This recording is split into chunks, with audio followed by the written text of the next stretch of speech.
Mes chers amis, bonjour. Je profite de ce beau temps pour vous saluer. Je vais bien.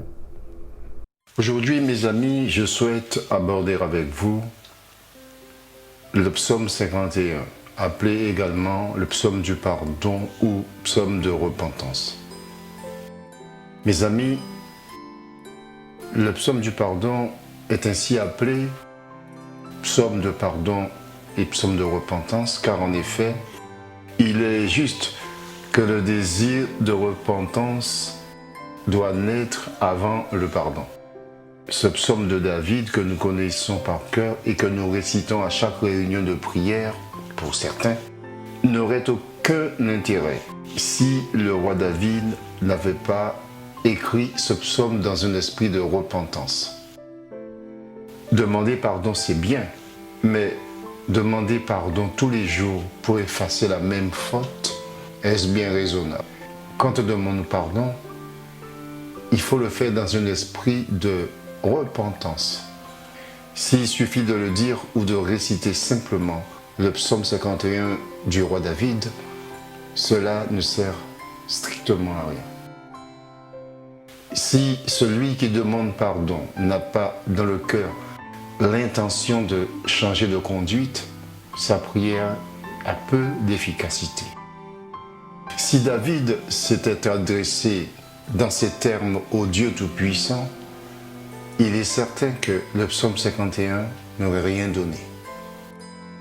Nous allons nous attarder sur ce psaume de repentance ou de pardon afin de comprendre ce qui nous est permis de comprendre. Avant tout, mes amis, il convient de replacer le psaume 51 du roi David dans son contexte. Le roi David s'adresse à Dieu pour lui demander de pardonner ses fautes. La faute est que le roi David a tué le prêtre Uri, qui était également soldat, afin de récupérer sa femme, qui s'appelait Bathsheba. Ces récits sont détaillés dans 2 Samuel, notamment dans les chapitres 10, 11 et 12. Afin de mieux comprendre la portée du psaume 51, il convient de lire ces chapitres pour mieux s'imprégner de la puissance de ce psaume de pardon et de repentance. Mes amis, le Père Céleste a puni le roi David pour cette faute. C'est ce que nous lisons dans 2 Samuel 12, 15. Cela nous permet de mieux comprendre et de mieux situer le psaume 51. Dans 2 Samuel 12, 15, il est dit « Et Nathan s'en alla dans sa maison. L'Éternel frappa l'enfant que la femme d'Uri avait enfanté à David, et il fut dangereusement malade. » Ensuite, nous lisons dans 2 Samuel 12, 19.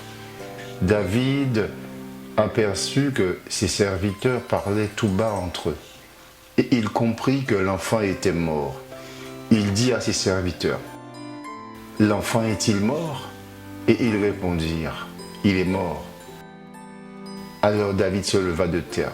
Il se lava, soignit et changea de vêtements. Puis il alla dans la maison de l'Éternel et se prosterna. De retour chez lui, il demanda qu'on lui servît à manger, et il mangea. Le Seigneur a puni David, car il a frappé l'enfant que David avait conçu avec Bathsheba. Cependant, il a été sensible à la prière que David a exprimée dans le psaume 51. Je vous invite vraiment à lire 2 Samuel au chapitre 10 et 11 afin de mieux comprendre le psaume 51. Mes amis, quand le roi David s'adresse au Père Céleste, il est pétri de regrets. Son désir est de ne plus recommencer. Il se repent, c'est-à-dire qu'il change et qu'il regrette. Et c'est ce qui fait que notre Père Céleste l'exauce. Mes amis, il est facile de comprendre que demander pardon sans aucun regret, ça ne sert pas à grand-chose. Le désir de se repentir doit être lié à la demande de pardon. Sinon, nous parlons avec notre bouche et nous pensons autre chose dans notre cœur. Quand nous décidons d'utiliser ce psaume pour nous aider à demander pardon et à nous repentir, nous devons être remplis de remords et de regrets. Et cela sincèrement, car nous ne pouvons pas tromper Dieu. Chacun comprend qu'il ne suffit pas tout simplement de répéter le psaume du roi David sans aucun esprit de repentance. Maintenant, nous allons essayer de comprendre ce que nous pouvons comprendre en détaillant le psaume 51 du roi David. Lisons.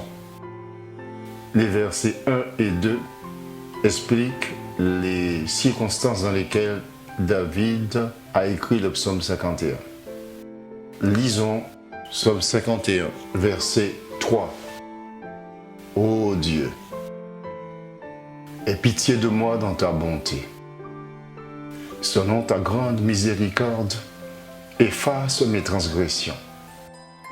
Lave-moi complètement de mon iniquité et purifie-moi de mon péché, car je reconnais mes transgressions et mon péché est constamment devant moi. Mes amis, le roi David s'appuie sur la bonté et la miséricorde de Dieu pour venir devant lui et lui demander pardon. Observons qu'il ne cherche pas à se justifier, ni à s'excuser. Il ne dit pas « j'ai pas fauté », au contraire. Il dit au Seigneur « mon péché est constamment devant moi ». Il faut savoir que le Seigneur n'est pas venu vers le roi David 24 heures après qu'il ait connu Bathsheba.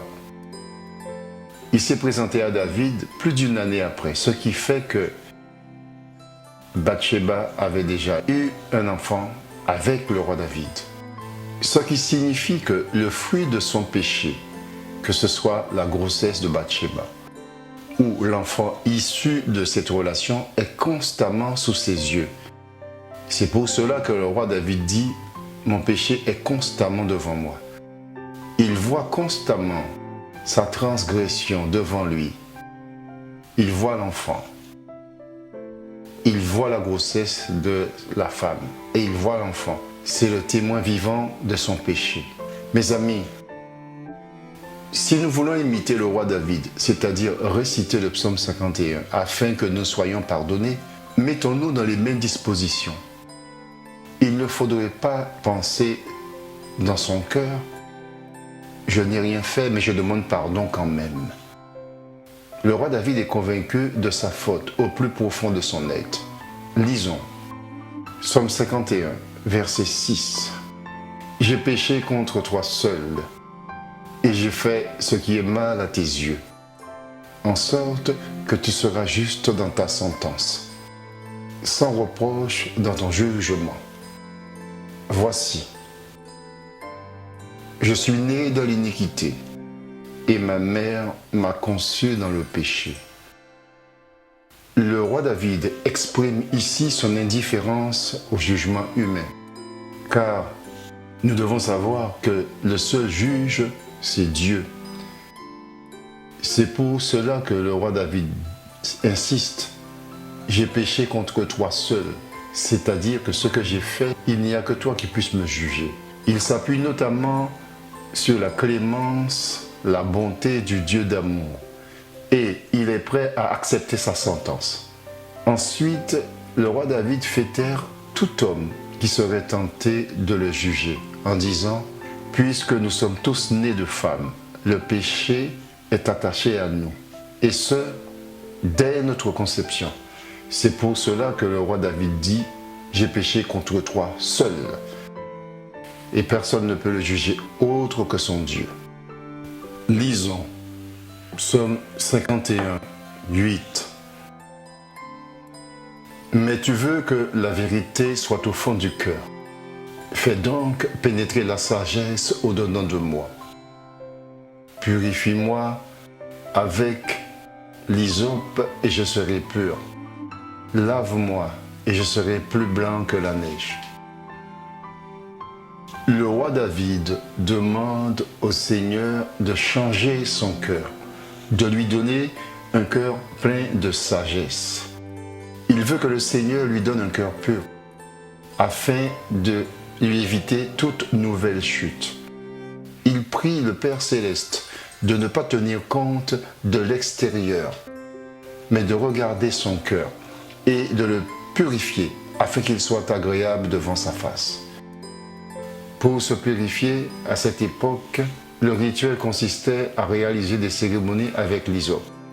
L'hysope, c'est une plante qui pouvait se mettre en bouquet pour servir aux aspersions spirituelles d'eau ou de sang destinées à diverses purifications légales.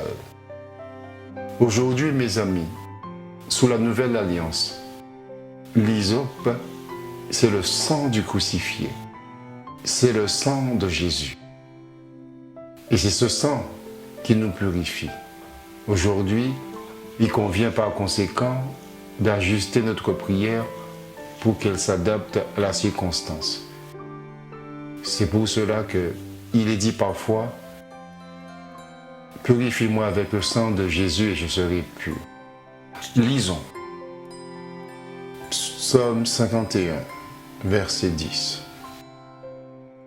Annonce-moi l'allégresse et la joie, et les eaux que tu as brisées se réjouiront.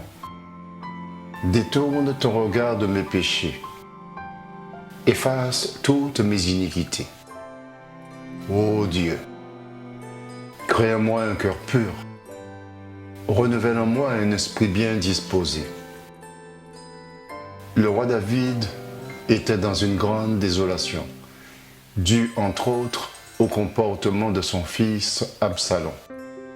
La vie du roi David était complètement chamboulée. Il demande à Dieu de lui faire entendre une bonne nouvelle dans ce tumulte, dans cette vie désorganisée. Il demande à Dieu de changer son cœur et son esprit, afin qu'il ne recommence plus, car le roi David est en train de s'apercevoir des conséquences de son péché. Sa vie est devenue amère et il le sent bien. Il continue à implorer la miséricorde du Dieu vivant. Psaume 51, verset 13. Ne me rejette pas loin de ta face.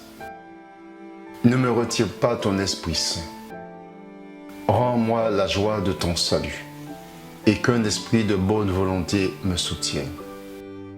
Mes amis, nous savons que l'un des plus grands adorateurs du Créateur, c'est le roi David. Il supplie le Créateur de ne pas lui retirer son Esprit Saint. Le roi David, dans ces versets, nous fait comprendre qu'il se rend compte de la disgrâce qui s'est installée dans sa vie. Sa joie a disparu.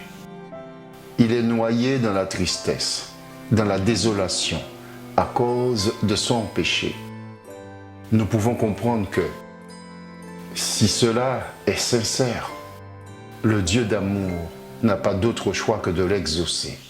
Lisons Psaume 51, 15.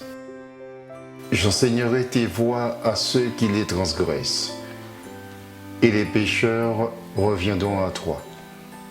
Ô Dieu, Dieu de mon salut, délivre-moi du sang versé, et ma langue célébrera ta miséricorde. Seigneur, ouvre mes lèvres, et ma bouche publiera ta louange. Mes amis, le roi David fait non seulement des promesses et un vœu à Dieu, il en fait plusieurs.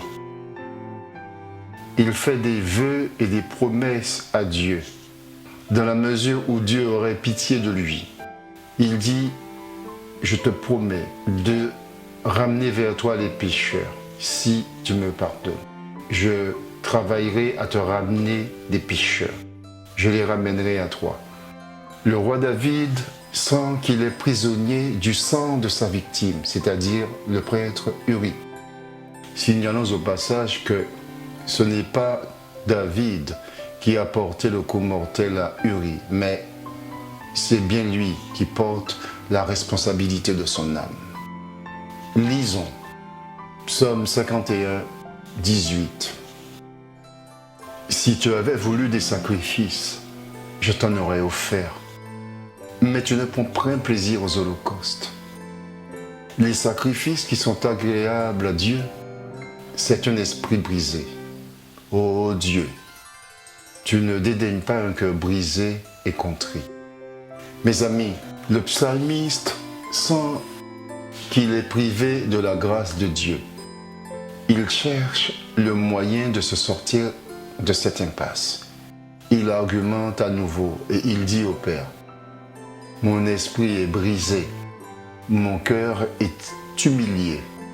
Mon esprit est brisé, mon cœur est humilié, prends pitié de moi. » Mes amis, comment le Dieu d'amour peut-il ne pas exaucer cette prière compte tenu du fait qu'elle vient du cœur? C'est impossible. C'est pour cela que ce psaume est devenu la référence en termes de repentance et de pardon. Lisons Psaume 51, 20. Répands par ta grâce tes bienfaits sur Sion. Bâtis les murs de Jérusalem. Cela signifie bénis la colline qui a du prix à tes yeux. Mes amis, sans chercher à pénétrer les mystères qui sont au-dessus de nous, le Seigneur a souvent laissé entendre qu'il aime les hauteurs. Il aime la colline, la montagne, le mont Sinaï, le mont des Oliviers. Bâtis les murs de Jérusalem.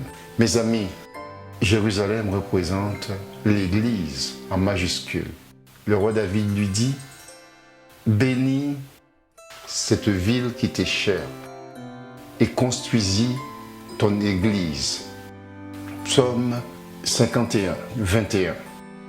Alors, tu agréeras des sacrifices de justice, des holocaustes et des victimes tout entières. Alors, on offrira des taureaux sur ton autel. Mes amis, le roi David promet au Seigneur de lui rendre grâce et de le remercier, de se souvenir de sa bonté. Aujourd'hui, mes amis, il n'est plus question d'offrir des victimes et des taureaux sur l'autel de Dieu. Tout chrétien sait que désormais, Christ s'est offert en victime et que c'est son sang qui nous accorde la grâce.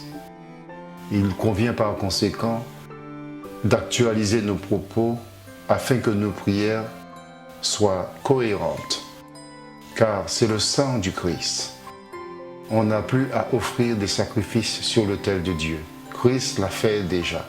Nous devons par conséquent essayer d'actualiser ces deux versets de fin afin que nos prières aient un sens.